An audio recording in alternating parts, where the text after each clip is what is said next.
Bayangkan, jika di bawah laut Indonesia yang kita kenal sekarang, tersembunyi sebuah dunia yang hilang. Sebuah daratan raksasa yang pernah menjadi rumah bagi peradaban kuno, yang kini hanya tersisa dalam bisikan mitos dan jejak geologis.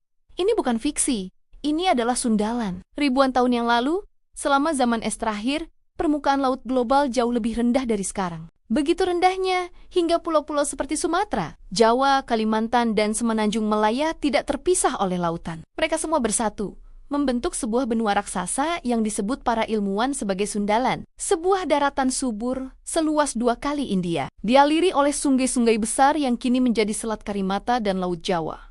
Sundalan adalah jantung Asia Tenggara prasejarah. Sebuah jembatan darat yang memungkinkan flora, fauna, dan manusia purba bermigrasi dan berkembang biak. Namun, surga ini tidak abadi. Sekitar 14.000 hingga 7.000 tahun yang lalu, dunia mulai menghangat. Gletser raksasa di kutub mencair dengan kecepatan yang belum pernah terjadi sebelumnya. Akibatnya, permukaan laut naik drastis, mencapai lebih dari 120 meter. Air laut secara perlahan, namun pasti menelan Sundalan. Lembah-lembah subur berubah menjadi selat, perbukitan menjadi pulau-pulau kecil, dan peradaban yang mungkin pernah ada di pesisirnya terpaksa pindah atau tenggelam selamanya. Proses ini adalah salah satu bencana alam terbesar dalam sejarah manusia. Sebuah banjir kolosal yang membentuk geografi Indonesia modern. Apakah ini hanya teori? Tidak.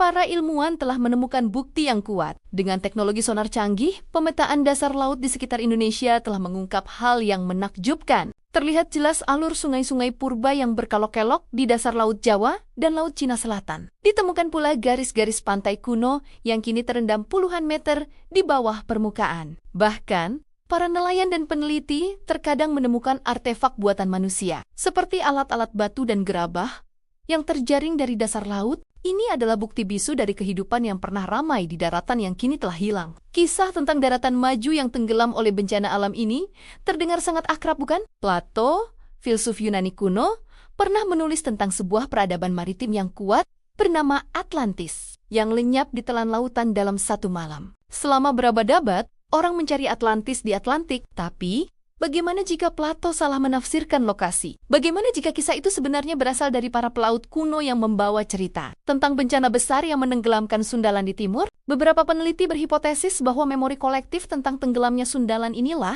yang menjadi cikal bakal mitos banjir besar di berbagai budaya dunia, termasuk legenda Atlantis. Jadi, saat kita memandang lautan luas Indonesia, ingatlah bahwa di bawah sana mungkin tersimpan jawaban atas salah satu misteri terbesar dalam sejarah manusia. Sebuah dunia yang hilang, sebuah peradaban yang terlupakan, menunggu untuk diungkap kembali. Seperti kata Eliot, kita tidak akan berhenti menjelajah. Dan akhir dari semua penjelajahan kita adalah tiba di tempat kita memulai dan mengetahui tempat itu untuk pertama kalinya. Mungkin saja kunci masa lalu umat manusia tersembunyi tepat di bawah kaki kita. Terima kasih sudah menonton. Jika kalian suka dengan konten seperti ini, jangan lupa untuk like, subscribe, dan nyalakan lonceng notifikasinya. Sampai jumpa di video berikutnya.